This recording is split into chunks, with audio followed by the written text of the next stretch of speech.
Ο κύριος Οδυσσέας Αθανασίου είναι ο Διευθύνων Σύμβουλος της Lambda Development. Κύριε Αθανασίου, καλημέρα σας. Καλημέρα κύριε Πορτοσάλτε, τι κάνετε? Δόξα τω Θεώ, ευχαριστώ πολύ για την παρουσία σας. Κύριε Αθανασίου, την προηγούμενη εβδομάδα είδαμε και τη μακέτα μάλιστα και διαβάσαμε και τα ρεπορτάζ του ενδιαφέροντος της Lambda Development για το ελληνικό.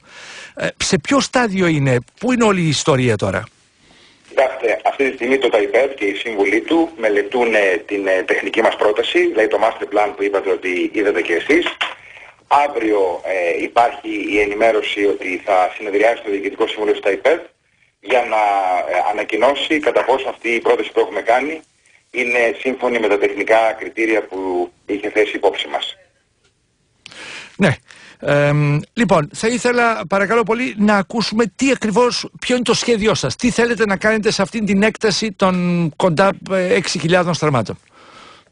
Κοιτάξτε, καταρχάς να πούμε ότι αν όλα πάνε καλά, αυτή θα πρόκειται μάλλον για τη μεγαλύτερη ιδιωτική επένδυση στην Ελλάδα. Με κύριο χαρακτηριστικό τα τεράστια κοινωνικά, οικονομικά και περιβαλλοντολογικά ωφέλη. Γιατί το λέμε αυτό? Καταρχάς, κοινωνικά μιλώντας, θα δημιουργηθούν άμεσες θέσεις εργασίας που αρχικά θα ανέλθουν σε 10.000 και καθώς θα προχωράει το έργο θα φτάσουν στις 50.000 θέσεις εργασίας.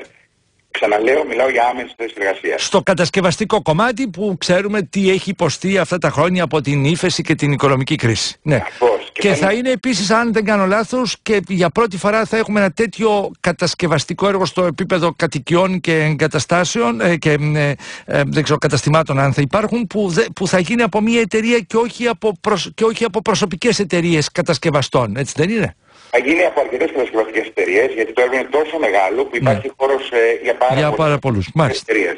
Επίσης, να σας πω το εξής, ότι από την επόμενη μέρα της απόφασης για το έργο, για τη συμφωνία, δηλαδή προτού φτάσουμε στην πρώτη μέρα κατασκευής, θα αρχίσουν άμεσα να απασχολούνται πολλές ελληνικές εταιρείες. Γιατί υπάρχουν μηχανικοί, στατικοί μηχανικοί, αρχιτέκτονες, μελετητές, περιβαλλοντολόγοι, κέντρα επικοινωνίας, όλοι αυτοί θα αρχίσουν να απασχολούνται από την αμέσως επόμενη μέρα.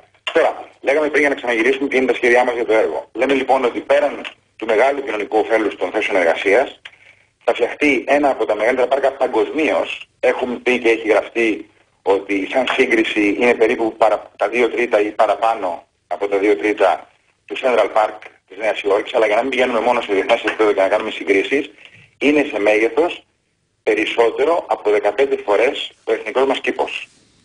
Αυτό το πάρκο φυσικά θα είναι προσβάσιμο και ανοιχτό σε όλο τον κόσμο. Θα υπάρχει αναβάθμιση της παραλίας, που και αυτή φυσικά θα είναι ανοιχτή σε όλο τον κόσμο. Και η πρώτη φάση περιλαμβάνει την ανάπτυξη και αναβάθμιση της υπάρχουσας μαρίνας, ένα μεγάλο τουριστικό resort για την άμεση τόνωση του τουρισμού που θα περιλαμβάνει εκθεσιακά κέντρα, συνεδρία. Δεν θα κόψει αυτό από την παραλία, κύριε Αθανασίου? Φαντάζομαι θα θέλει και προσωπική παραλία αυτό το resort, ή όχι? Όχι προσωπική παραλία, θα είναι, φανταστείτε που είναι τώρα η Μαρίνα του Αγίου Κοσμά. Μάλιστα. Αρχίζει αυτό το resort περίπου 300 μέτρα πάνω από αυτή την παραλία. Άρα οι αποστάσεις είναι κοντινές. Θα μπορεί αυτός δεν θα υπάρχει ιδιωτικότητα σε ό,τι αφορά στον πελάτη που θα μένει μέσα εκεί? Όχι, δεν θα έχει αποκλειστική παραλία δικιά του, αλλά θα έχει πρόσβαση σχετικά στην παραλία, που θα έχει πρόσβαση και ο κάθε πολίτης της Αττικής, η οποία βέβαια θα είναι μια πολύ πιο όμορφη παραλία από ό,τι είναι σήμερα. Ναι, η οποία θα είναι ιδιωτική παραλία, κύριε Αθανασίου, δεν θα είναι επιπληρωμή για την πρόσβαση του πολίτη της Αττικής, ή όχι? Όχι, είναι ελεύθερη παραλία. Θα είναι ελεύθερη παραλία, μάλιστα. Ελεύθερα. Φροντισμένη με καθαριότητα κτλ. Δηλαδή θα υπάρχει μια υποδομή εκεί, μια επιμελητία για να μένει καθαρός αυτός ο τόπος? Ναι, όλη η συντήρηση και του πάρκου και όλων των υποδομών βαρύνει τον επενδυτή. Εδώ μάλιστα θα ήθελα να πω κάτι για να ξεκαθαρίσουμε κάποια πράγματα για τον κόσμο, όσον αφορά και το τίμημα και τα έξοδα συντήρησης.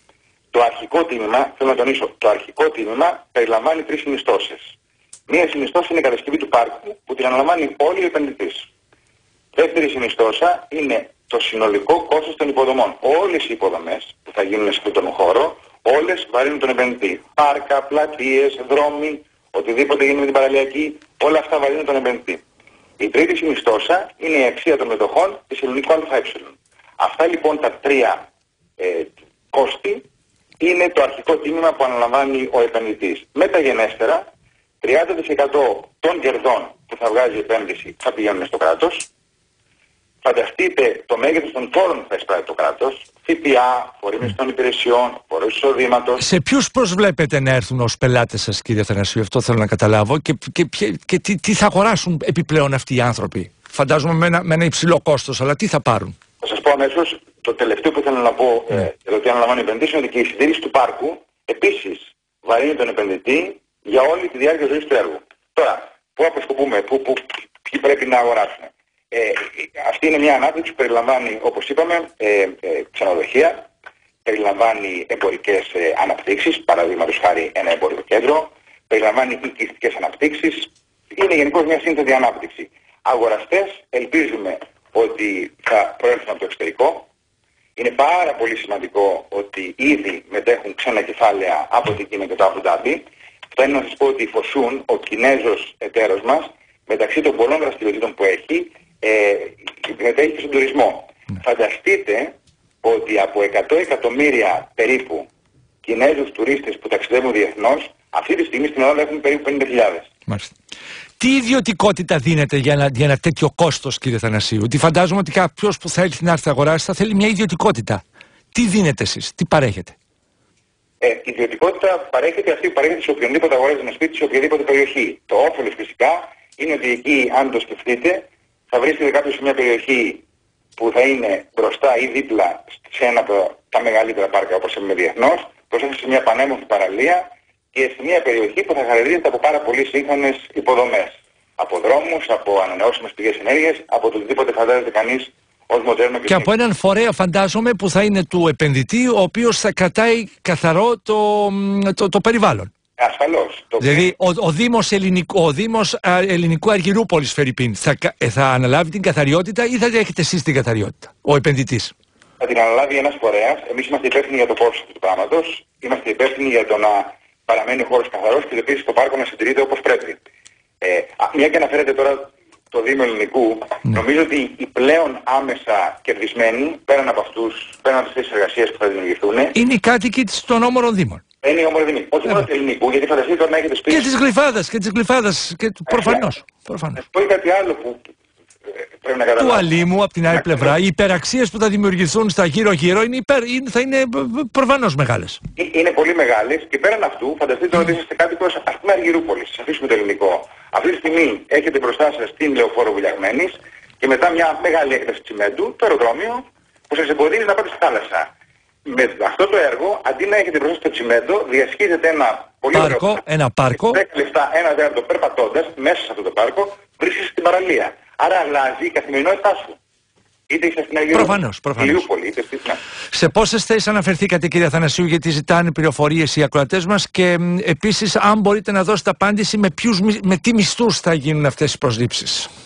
Λοιπόν, καταρχάς μιλάμε για 10.000 θέσεις εργασίας με το που θα αρχίσει το έργο, που είναι άνθρωποι που θα εργαστούν όχι μόνο στο τεχνικό τομέα, στις κατασκευές δηλαδή, άρα με αντίστοιχα ημερομίσθια, αλλά και θέσεις εργασίας που αφορούν γραφειακή απασχόληση. Αρχιτέκτονες, μηχανικοί, οικονομολόγοι, δικηγόροι, δηλαδή το διοικητικό επίπεδο στο ανώτατο επίπεδο, με αντίστοιχα μισθούς και αμοιβές. Επίσης να σας πω κάτι άλλο. Επειδή μιλάμε για τον τουρισμό που μας ενδιαφέρει πάρα πολύ, αυτή τη στιγμή στην Αθήνα έχουμε περίπου 2 εκατομμύρια ξένους τουρίστες. Πιστεύουμε, και έχουμε αναλύσεις γι' αυτό, δεν το πιστεύουμε από μόνοι μας, ότι θα προσθεθεί σε αυτό το 2 εκατομμύρια άλλο 1 εκατομμύριο τουρίστες και θα αυξήσουμε τη μέση διαμονή στην Αθήνα από 1,9 νύχτες που είναι τώρα, ας πούμε 2 νύχτες, σε 3 νύχτες, που είναι κάτω πάλι, ακόμη και 3 νύχτες, από τον μέσον όρο των ευρωπαϊκών πόλεων. Θα σας πω το εξής, ότι στη Σιγκαπούρη, που φτιάχτηκε κάτι ανάλογο, πιστεύω ότι το ελληνικό θα είναι καλύτερο από αυτό που φτιάχτηκε στη Σιγκαπούρη, φτιάχτηκε το Marina Bay Sands, ένα πολυσύνθετο έργο, βοήθησε στα πρώτα 2 χρόνια μετά την αποπεράτωσή του να αυξηθεί ο τουρισμός στη Σιγκαπούρη κατά 23%. Και προσέξτε, σε μια χώρα που ήδη είχε ένα υψηλό επίπεδο τουριστών και υποδομών. Δεν έχει δηλαδή από ένα χαμηλό επίπεδο για να συγκρίνεις το 22%. Κύριε Θανασίου, από ποιον οδικό άξονα θα εξυπηρετείτε αυτό το κομμάτι, δεδομένου ότι εδώ θα χρειαστεί και εδώ βελτίωση, κάτι έχουμε ακούσει για υπογειοποίηση κλπ. Τι ακριβώς θα γίνει του υπάρχοντος, της υπάρχουσας παραλιακής λεωφόρου? Καταρχάς, το ακριβές πλάνο, επειδή αυτή τη στιγμή είναι στο φάκελο και δεν έχει βγει από το iPad, θέλω να σας το δείξω την άλλη, δεν θα σας το δείξω εγώ μόνο, θα δοθεί στη δημοσιότητα την επόμενη εβδομάδα. Αυτό που μπορώ να σας πω είναι ότι μέσα στο ελληνικό θα υπάρχει ένας κεντρικός κάθετος άξονας, φανταστείτε ότι θα συνδέει τη Βουλιαγμένης με την παραλία, θα υπάρχει τραμ και επίσης θα διαμορφωθεί η παραλιακή έτσι ώστε να γίνει πολύ πιο φιλική στο περιβάλλον, με κλίνικες, με δέντρα και πιθανώς ένα μέρος της να υπογειοποιηθεί. Ξαναλέω ότι όλα αυτά τα έργα και όλο αυτό το κόστος το αναλαμβάνει ο επενδυτής. Μάλιστα.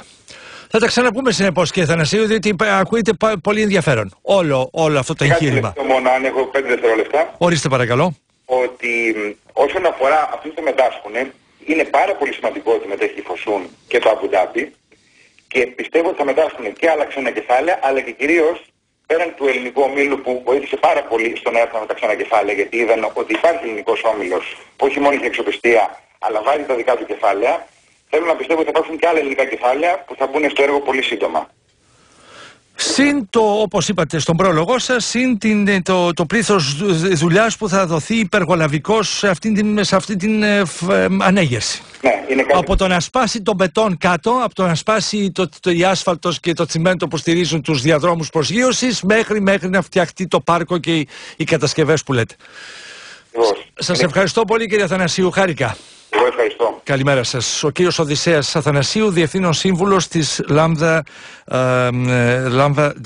Development για την αναβάθμιση του ελληνικού, 9 παρα 5 η ώρα.